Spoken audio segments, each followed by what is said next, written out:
Honorable Member for Sinasina Yangon. Thank you. Thank you, Mr. Deputy Speaker. Mr. Deputy Speaker, this country's concern is that this government is mishandling so many important issues. We here in opposition don't know where to begin asking the questions on all those important things. One of them is the grey listing recently of our country. It's done irreparable damage to our international image apart from domestic, which we're getting used to anyway. I want to ask a number of questions concerning that to the Prime Minister. Prime Minister, you had, as the leader of the government, at least a minimum of 2 years of notice on the grounds of a potential grey listing. 2 years notice. And Mr. Speaker, Prime Minister and his government effectively didn't address it properly. So after so many warnings over a period of 2 years, we got grey listed. Number one question, can the Prime Minister now admit to the nation that he has failed the nation in avoiding the grey listing after having more than enough notice? That's number one. Number two, this has now become a matter of public concern. It's affecting every citizen, every corporation, every entity in this country now. It's no longer a private matter for the central bank or the government departments nor the cabinet. We are all impacted by this grey listing. Can the minister now publicly in the newspaper set out every single ground upon which the grey listing happened? Every single ground should be listed. So we all know as a nation what those grounds are. How did we end up there? Now this question, number two, is important to the next question, number three, which is this. Having set out those grounds, can he also in that same public notice set out his action plan? What are going to be the Prime Minister's corrective action to each and every one of those grounds? We need to know, because it's no longer an internal management issue for the government and its bankers, etc. anymore. It's now touching the ordinary Papua New Guineans. So we need to know how he plans to remove us from this grey listing. What are going to be his action plan in respect of each and every one of those grounds? Number three,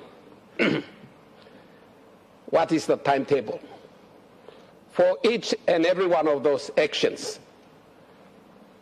By what time is he going to satisfy those international organizations responsible for the grey listing that adequate corrective actions have been taken, enough to eliminate that ground one by one until the last one is eliminated?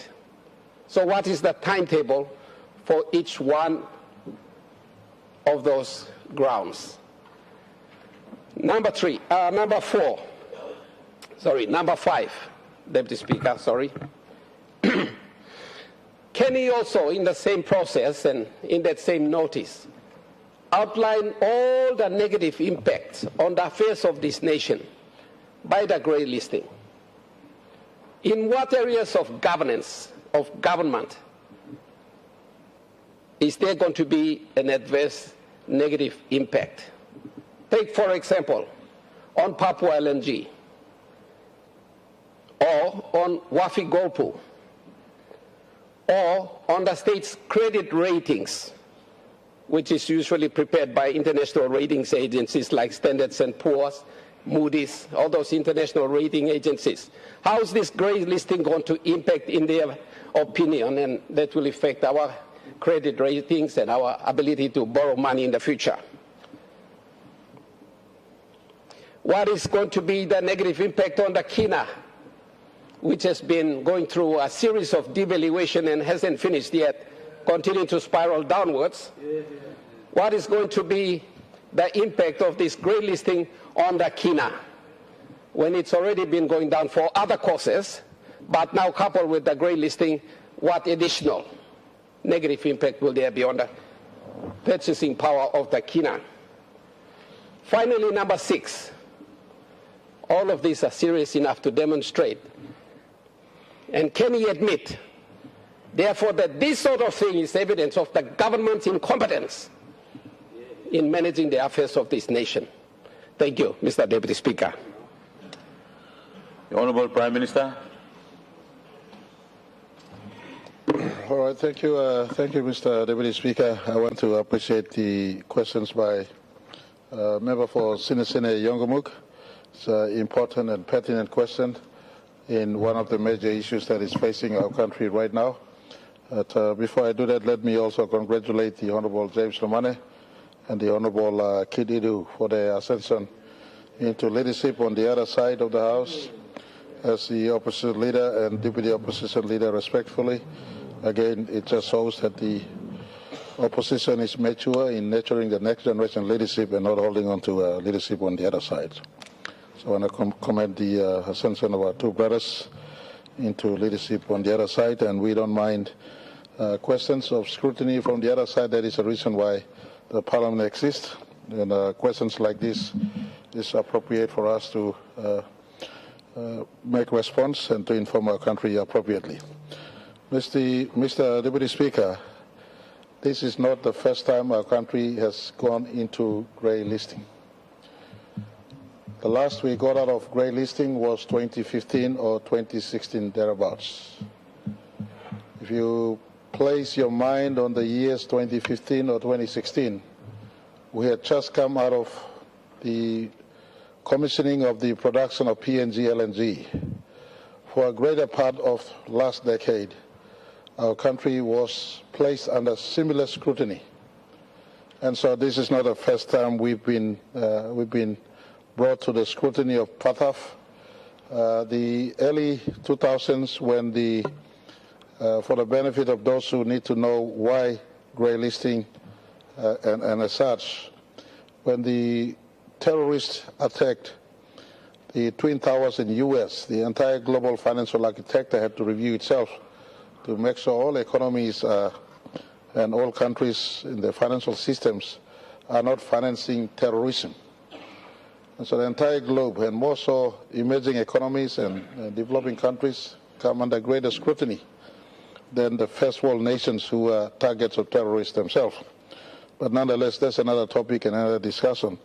So since the early 2000s right up till today, our nation, like many nations, must be nations where financial systems do not proliferate terrorism financing, as well as lately the conversation on anti-money laundering that has emerged as one of the core focuses of FATF. Mr. Deputy Speaker, I want to say that in 2018, after we came out of the earlier grey listing in 2015 or 16, FATF went straight to work, and as early as 2018, recognized the need for us to work on this again. So the issuance for PNG's economy and PNG's financial sector to be responsive to FATF requirements came back to us in 2018. And I want to say this placement of us in grey listing in 2026 is consequential on work or no work since 2018. We were faced with the distraction of COVID-19 in 2020, and FATF understood that we were going through the recovery from COVID-19. So we, on the part of FATF and all of us, there was an understanding of a couple of years of extension to the requirements of FATF.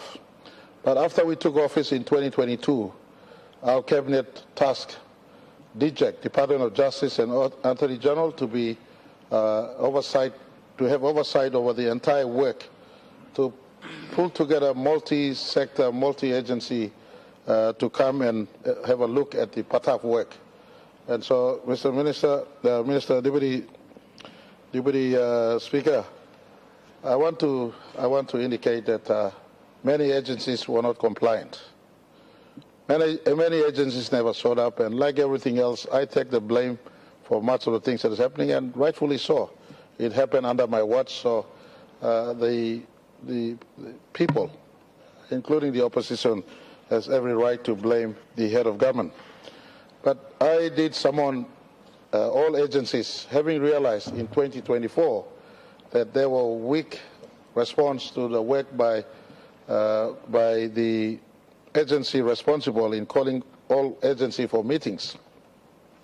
That body of departments includes earlier chairmanship by Justice and Attorney General, Treasury, Finance, Planning, PM and NEC, Central Bank, Police, and a host of all relevant government agencies that were to contribute work.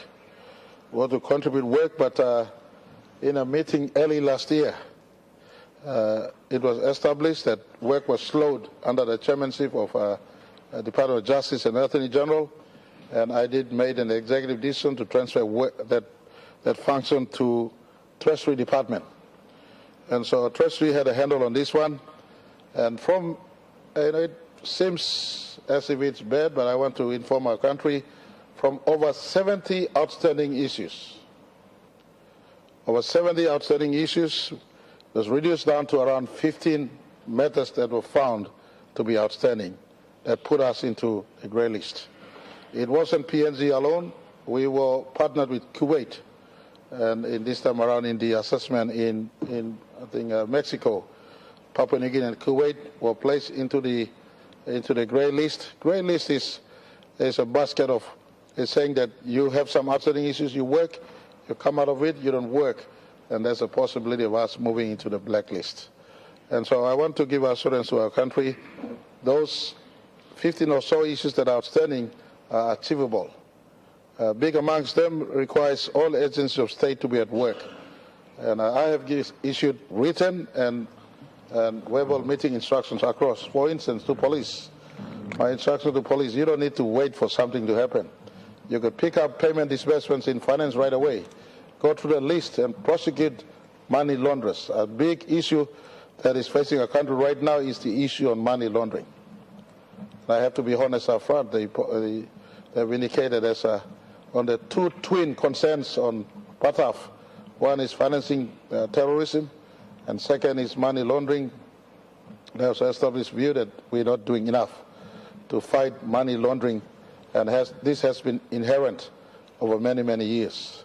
This was an issue of concern as we got out of grey list in 2015, and it remains an issue. And for me, I welcome this assessment. Also, you're not smelling wrongly yet. If not Lamantok, this is something that needs to be fixed. We must fix for economy going forward. So I want to give assurance to the good member of Sine. Issues have now been reduced to under 15.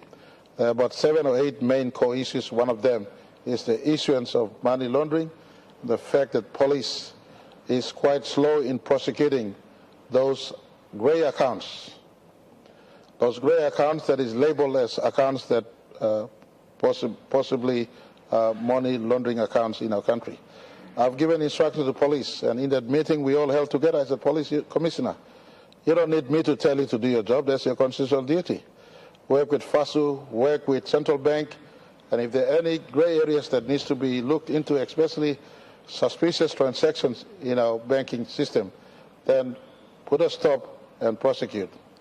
I hope the police commissioner and those responsible are listening into this utterance.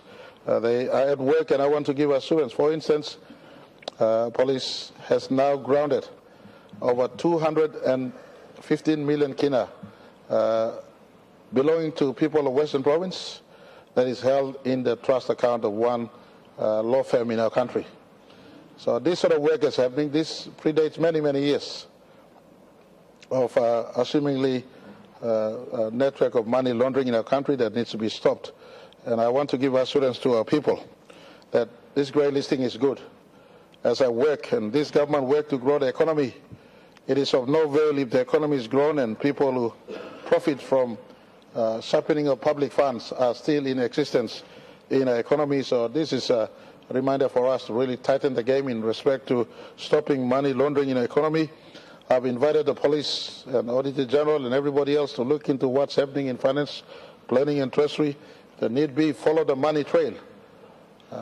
This morning also, for instance, I wrote a letter to the police commissioner in the case of Paraka. Follow the money trail. Enough Lobiani paper trail, that's all. Look at my account. Money, he transferred from account to account, but none of hide. So follow the money trail. I think big need, Mr. Deputy Speaker, through you and through the question. And I will get, he asked me to put publicly the issues that are noted as outstanding. That's a good request. I thought the Treasurer would have done it by now. If it's not happened, then we'll get a paid advertisement on the core issues they feel is outstanding for us to address. But as I said, key amongst them is the issue of money laundering. And instruction has gone to police, central bank, FASU, pursue those suspicious transactions, suspicious accounts, and they predate not just the Mara Peroso Pangu government's time, but right through the better part of the last 2 decades. And police will be at work to follow money trails, and once evidence of prosecution or prosecuting money laundering in our country does take place, then this will form the basis of us being reassessed in a better light. And for me, as I said earlier, Mr. Deputy Speaker, I welcome this because it gives us an opportune time to close in the gaps through money laundering amidst us. And I want to say that is your third question, Mr. Member for Sine.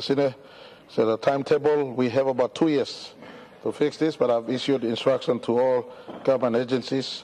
While 2 years is a time we must fix to get out or thereabouts, it is in our own interest to do so within 12 months, and our team are at work as we speak through this one. If I could ask, one of his questions was, what are the negative impacts? We lived through this in 2014, 15, 16, thereabouts. We've got out of grey list. In all our major investors, they understand the PNG work environment. And so it does not affect Papua LNG in a big way, or Wafi Golpu, all our major foreign direct investment projects we have hanging to be processed are all okay. They understand exactly what we are doing.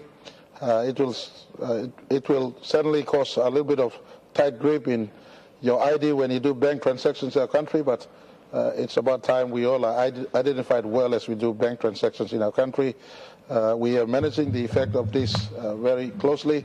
We are also managing monitoring the effect of the oil crisis that is happening as a result of war. So all in all, our Treasury and our National Security Advisory Team have been put on notice to look at the grey listing effect as well as the other effect, as not to burden our businessmen and businesswomen and every legitimate transactors of our economy.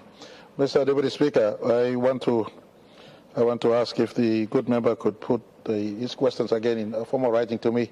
I've lost some of the issues that he's raised, but we will make a concerted effort either through the Treasurer or myself later in this sitting of Parliament on the grey listing as a standalone response for the benefit of all of us in this House and for the country. Thank you too much. Your point of order, the Honourable Member. My question was the publication of the grounds, the action plan and the timetable, publication, because now it reached a point where we need transparency in this whole episode. So I need a clearer commitment from the Prime Minister that he's going to direct somebody to publish in the newspaper so that the people know, and they will help the Prime Minister and his government to hold those departments to task. Honourable Member, your point of order is in order, but I think the Prime Minister answered and make it clear that he will direct people to publish this in paper. And he asked that your questions be put in paper to him so he can follow your questions to put publication in regard to the questions you've asked for.